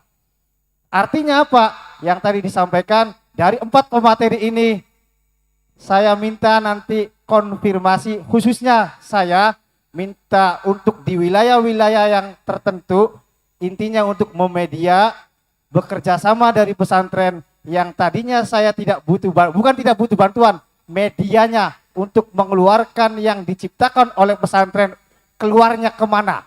Kalau yang tadi depan, opot, one pesantren, one product, keluarnya kemana arahnya, seperti itu. Alhamdulillah, hari ini sudah ke angka maksimal, mudah-mudahan dibantu dari distributor-distributor yang di luar pesantren, menjadikan benar-benar pesantren mandiri. Kurang lebihnya, Wassalamualaikum warahmatullahi wabarakatuh. Waalaikumsalam warahmatullahi wabarakatuh. Terima kasih. Dari 4 penanya kami persilakan kepada narasumber untuk menjawab masing-masing. Terima kasih. Dari BSI tentu akan menjawab yang relevan dengan pertanyaan. Yang pertama tadi dari Karawang, betul Pak bahwa BSI saat ini karena dengan performa yang masuk ke dalam jajaran perbankan nasional, maka layanan kami tentu tidak hanya layanan tabungan ya, tapi juga ada layanan pembiayaan. Nah, tadi bagus sekali ada di pesantren memiliki usaha usaha parfum ya. Nah, saya rasa sangat mungkin Pak, nanti kalau di BSI itu ada 3 skema pembiayaan ya. Pertama, pembiayaan untuk level yang paling rendah, yang paling kecil itu kita nanti bisa dengan skema KUR, kredit usaha rakyat, KUR syariah. Nah itu nanti tadi ditanyakan berapa bunganya ya.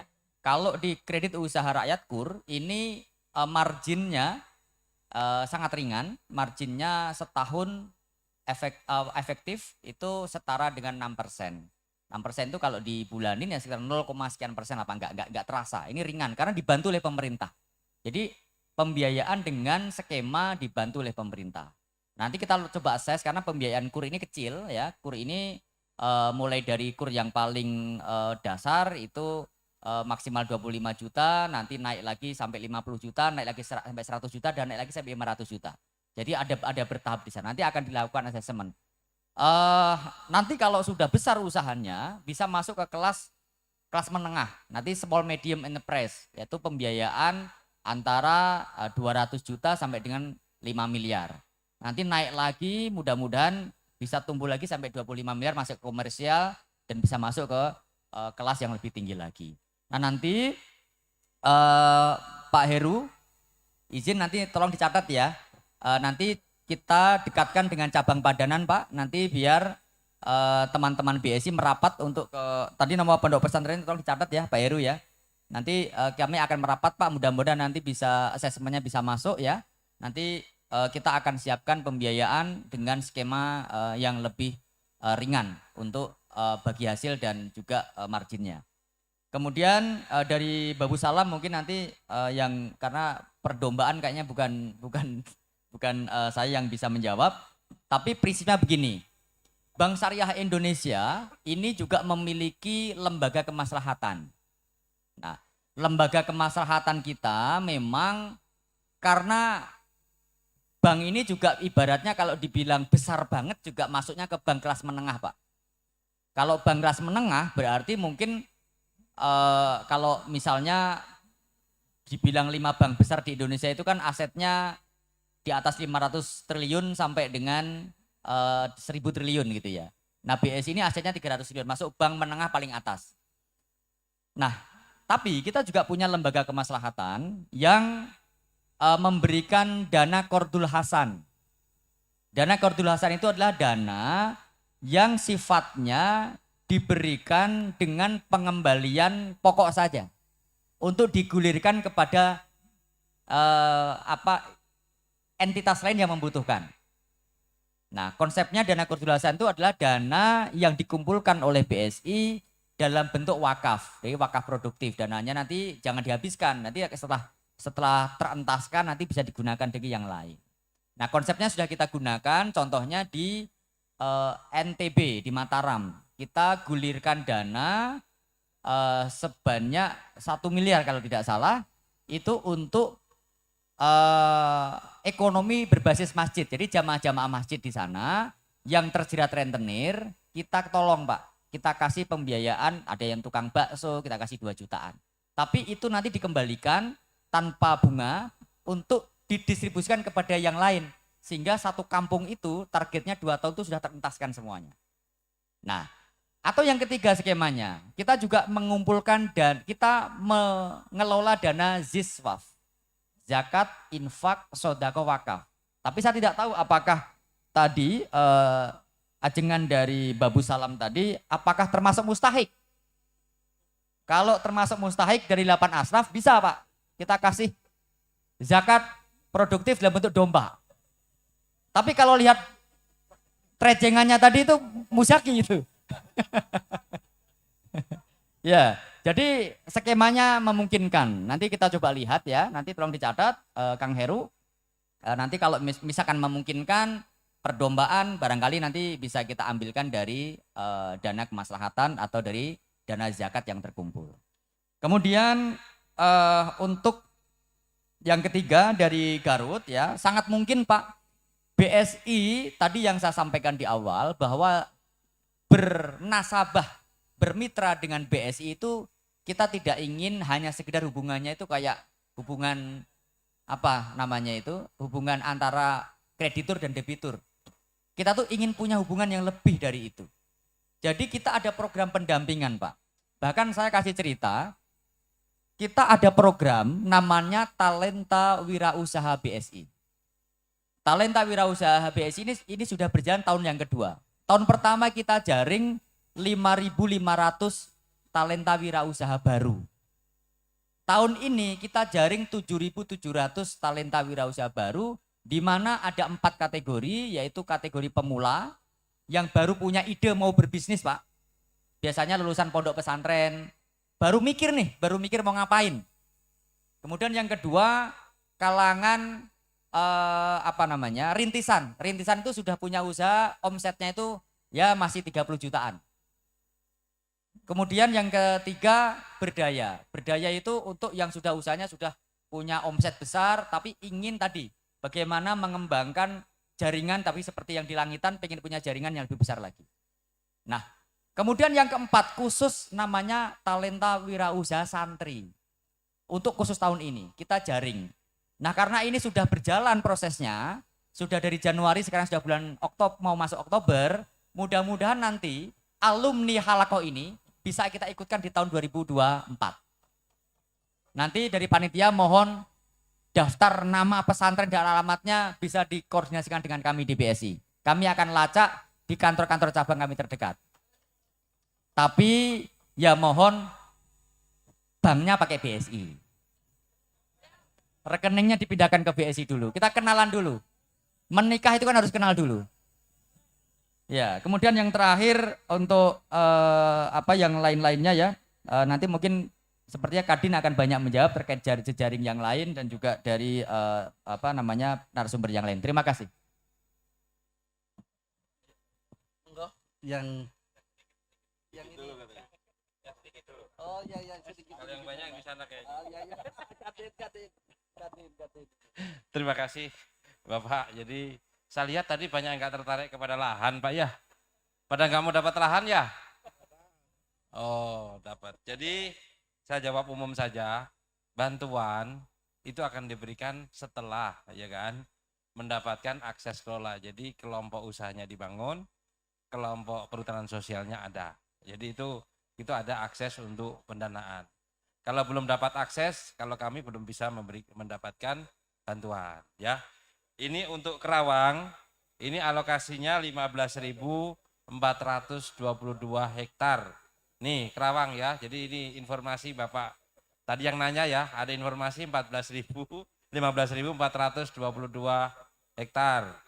Kemudian untuk Bandung ada 14.433 hektar ya. Kemudian untuk Garut yang paling besar ini ada 74.000 hektar, paling besar di Garut. Dan tadi yang pesantren Langinan saya tahu, jadi itu di Babat, Lamongan, itu juga banyak, Babat, Lamongan, Bojonegoro, dan sekitarnya.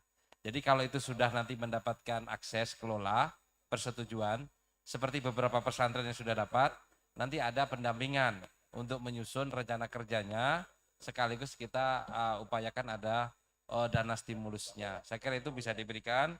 Kemudian kalau mereka sudah mulai usaha, ini bisa dimitrakan. Jadi kalau yang di Lumajang itu, mereka sudah memproduksi susu dari kambing etawanya. Itu satu hari sudah 20.000 kilo, 20.000 liter. Itu diambil oleh Nestle. Kemudian pisangnya yang di bawah tegakan itu dipanen, diolah oleh masyarakat, kemudian diambil oleh Sunprice. Jadi mereka langsung punya koleksi untuk perdagangannya. Untuk karet rakyat seperti di Palembang, Bukit Tinggi dan sebagainya, itu langsung diambil oleh Samrok namanya. Jadi kita carikan partner-partner mitra dengan kelompok-kelompok masyarakat ini. Saya kira dengan terobosan ini masyarakat juga bisa langsung terkoneksi dengan pasarnya. Kemudian kita kembangkan, memang masih berat seperti beliau sampaikan, kita kembangkan juga pasar digital. Jadi kita sudah punya sistem namanya pasar digital, di mana setiap produk itu bisa ditayangkan di sistem digital itu dan akan berkomunikasi dengan pembelinya. Dan alhamdulillah banyak yang sudah terkoneksi, bahkan beberapa kawan kita ajak mereka expo di beberapa negara. Itu yang kami bantu fasilitasinya. Demikian dari saya Bapak, untuk yang paling besar di sebelah sana Bapak. Yang Kadin. Ya, terima kasih. Dari sisi domba dulu nih. Saya juga dulu pernah dikasih domba, tapi yang datang dombanya 5 sama 4 betina, 1 jantan. Semuanya mati, Pak.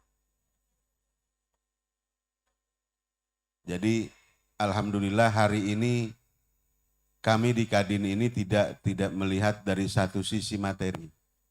Tapi saya ingin mengajak terutama yang generasi saya yang memang masih membangun cita-cita sebuah tempat pendidikan yang baik, menghasilkan santri-santri yang tangguh, tentu itu tidak mudah. Ketangguhan itu harus kita mulai dari pimpinannya. Bagaimana pimpinan ini kuat mendidik santrinya, tabah dengan keilmuannya, sehingga manfaat ilmunya barokah nanti nyari rezekinya. Nah bagi kami di Kadin, kami banyak program-program yang memang bisa disinergikan dengan pesantren, namun tidak bisa serta-merta dalam urusan-urusan hal yang sifatnya pragmatis. Nah ini tinggal dari pesantrennya, bagaimana pesantren dari diri kita, kalau tadi istilahnya ada alat komunikasi yang memang tidak dipakai di pesantren, tapi bagaimana pesantren itu sedikit dulu membuka. Karena apa? Silaturahmi atau bahasa sekarang networking atau jaringan itu penting. Nah, bagaimana pesantren ini mampu membuka bahwa ada peluang-peluang. Kalau selama ini mungkin tadi disebutkan bisyarah atau dan lain-lain, tapi bagaimana pesantren itu mandiri secara ekonomi, mampu menghasilkan ekonominya di internal. Secara kehidupan tentu kalau di pesantren sudah jelas, ada santri, ada biaya yang dikeluarkan. Kalau tadi nyambung bagaimana mengelola keuangan, ya tentu itu dengan ilmu. Ya dasarnya di pesantren sendiri sudah ada. Tapi insya Allah dari sisi usaha apapun itu, apalagi di Jawa Barat yang notabene banyak pesantren-pesantren yang beririsan dengan area-area produktif seperti misalnya dengan pabrik, misalnya dengan produsen-produsen atau tempat-tempat usaha lain, tentu ini bisa menjadi manfaat yang saling menguntungkan. Nah bagi program-program yang kami siapkan tentu kami di pusat tidak bisa menjangkau seluruh Indonesia, makanya Kadin Indonesia ada di seluruh wilayah Indonesia sampai kota kabupaten. Nanti untuk jaringan misalnya tadi yang parfum, coba mulai akses wiki wirausaha yang kami miliki platform, di situ bisa terbuka jaringan-jaringan dan mengenalkan produk-produk dari Bapak dan Ibu. Nah ini penting karena apa? Setelah kami mengetahui bahwa Bapak dan Ibu masuk di platform kami, tentu kami juga akan melihat tadi bagaimana bisnisnya ini growth atau tidak, stagnan atau tidak. Nah ini juga penting bagaimana untuk mengelola bisnis ke depan sehingga Yang paling penting adalah semangatnya. Yang kedua, kalau cuma 5 domba itu sedikit. Tapi bagaimana santri yang ada di pesantren itu bisa mampu menghasilkan lebih dari nilai-nilai yang selama ini Bapak dan Ibu pikirkan. Selama muamalah ini kita pegang secara baik, maka syariahnya kita pegang dengan baik, insya Allah berkahnya itu yang mungkin Bapak dan Ibu sendiri sudah paham terkait itu. Nah, kami berbicara seperti ini bukan hanya saat ini posisi kami sebagai misalnya pengusaha, tapi juga alhamdulillah sampai saat ini kami masih diamanahi pesantren juga. Sehingga kami bisa berbicara seperti ini bukan mengajari tapi sama-sama kita belajar. Tentu kita dari para guru-guru kita sudah menerima ilmu, tapi bagaimana pesantren kita ini bisa menjadi pesantren yang mandiri, yang secara pribadi mampu menghasilkan murid-murid atau santri-santri yang nantinya baik secara ilmu agama, mampu mensyiarkan agama Islam, secara ilmu bisnis menjadi pebisnis yang tangguh. Nah, yang selanjutnya apalagi Pak tadi Pak, saya agak tidak mencatat, tapi itu insya Allah secara inti bahwa kami dari Kadin siap support. Bapak kalau jauh ke Jakarta, di seluruh provinsi Indonesia ada Kadin, tinggal hubungi, terutama ya tadi yang dari Langitan Jawa Timur. Jawa Timur ini salah satu yang akan kita jadikan sebagai satu start point untuk pengembangan ekonomi dan keuangan syariah. Karena apa? Secara ekosistem sudah ada. Hub untuk ekspor sudah ada, hub untuk support produksi sudah ada. Kawasan ekonomi khusus halal sedang dibangun.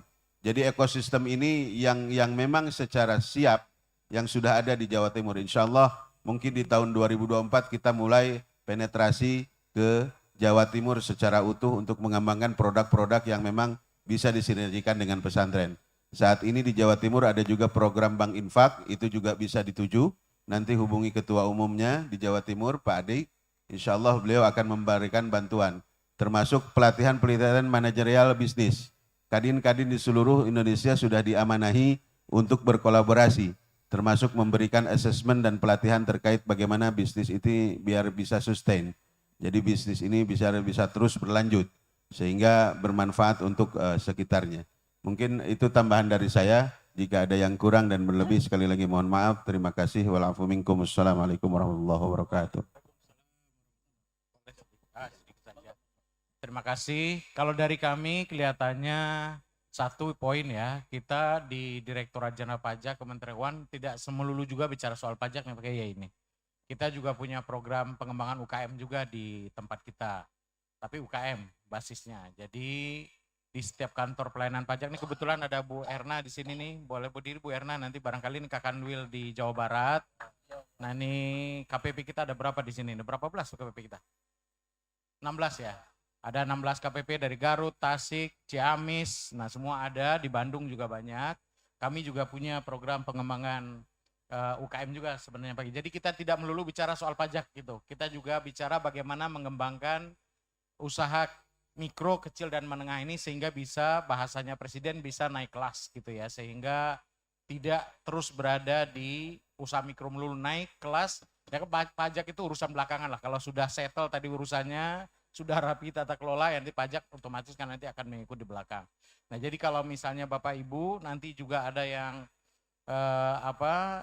program ini tertarik untuk mengikuti, nanti juga bisa berkolaborasi dengan Kanwil kami di Jawa Barat. Kami punya 3 Kanwil di sini, ada Jawa Barat 1 di Bandung, Jawa Barat 2 itu ada di Bekasi, Jawa Barat 3 itu ada di Bogor. Nah nanti semua punya program namanya kalau bahasa Sunda nama Business Development Service Pak. Jadi proses pengembangan UKM gitu ya. Jadi kita akan coba bantu ke sana. Yang kedua, kalau bagi Bapak Ibu yang pesantrennya mungkin sudah mulai, kan tidak semua kan berbeda tahapannya nih. Ada yang proses mungkin pesantrennya sudah level menengah ke atas, yang tata kelola finansialnya tadi minta dibantu oleh BSI. Nah kita juga siap untuk membantu support dalam tata kelola administrasinya. Nanti juga bisa bicarakan bersama-sama. Karena Bapak Ibu, kalau tata kelola administrasi tadi Bapak-Bapak pengusaha kan sepampir menyampaikan nih, kalau tata kelola administrasinya bagus, usahanya lancar, kan itu juga administrasi menjadi bagian yang paling penting gitu ya. Pengelolaan pesantren dengan cara yang modern menurut saya juga justru menjadi hal yang penting. menjadikan pesantren tadi sesuatu yang mandiri gitu. Jadi intinya Pak Kiai, kami juga siap untuk support asistensi dalam konteks pembinaan, kemudian juga pelatihan. Kami juga akan coba sambungkan kepada tadi ada media-media ya, nanti kita di dalam komunitas kami sebut dengan komunitas pembinaan UKM tersebut, kalau ada warga binaan UKM kita yang memang memerlukan akses ke perbankan, BSI ada, kalau memang mau disalurkan tempat lain juga nanti bisa kita coba salurkan.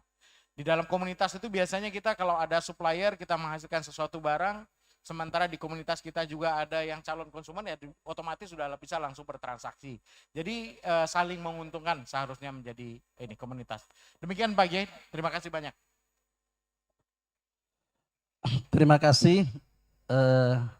Para narasumber sudah mempresentasikan pikiran-pikirannya, dan sesi yang pertama ini sudah dianggap cukup. Kami mohon para kiai, ibu nyai nanti bagaimana menindaklanjuti apa yang telah disampaikan oleh para narasumber. Memang pondok pesantren itu ada dua di dalam usaha, ada yang mikro, ada yang makro. Jadi ada yang usahanya kecil, ada yang usahanya sudah besar. Bahkan kalau di Jawa Timur sudah ada yang ekspor kemarin dengan OPOP. Jadi OPOP itu sangat penting, one pesantren, one product. Dan insya Allah dengan sinergisitas dari BSI, kemudian dari Kementerian KLH, dari Kadin, ini bisa ada peluang bagi pesantren untuk membuat usaha yang produktif. Kami yang di P3M ini insya Allah akan terus mensupport, nah termasuk PBNU. Nah kalau tadi ada zakat infak sedekah atau istilahnya Islamic Social Finance-nya, nah saya ini lazis PBNU. Jadi saya mohon nanti kepada pondok-pondok pesantren untuk membuat UPSIS ya, jaringan JUPSIS. Jadi di pondok pesantren sehingga ada wadah untuk menerima zakat infak sedekah yang dari BSI itu. Nah, kemudian dijadikan usaha. Saya yakin bapak-bapak walaupun kambing, rumput dan lain sebagainya itu bisa untuk integrated farming nanti insya Allah bisa. Akan kita tindak lanjuti program-program ini, kita akan buka ruang-ruang yang sekiranya bisa memajukan ekonomi pondok pesantren. Kebetulan kami berada di divisi pemberdayaan ekonomi pondok pesantren. Insya Allah komunikasi tidak putus saat ini, tapi kita terus berlanjut. Hadanallahu wa iyyakum ajma'in, wallahul muwaffiq ila aqwamit thoriq. Wassalamualaikum warahmatullahi wabarakatuh. Pengumuman nanti masuk jam 13.30. Isoma dulu jam 13.30 sesi yang kedua.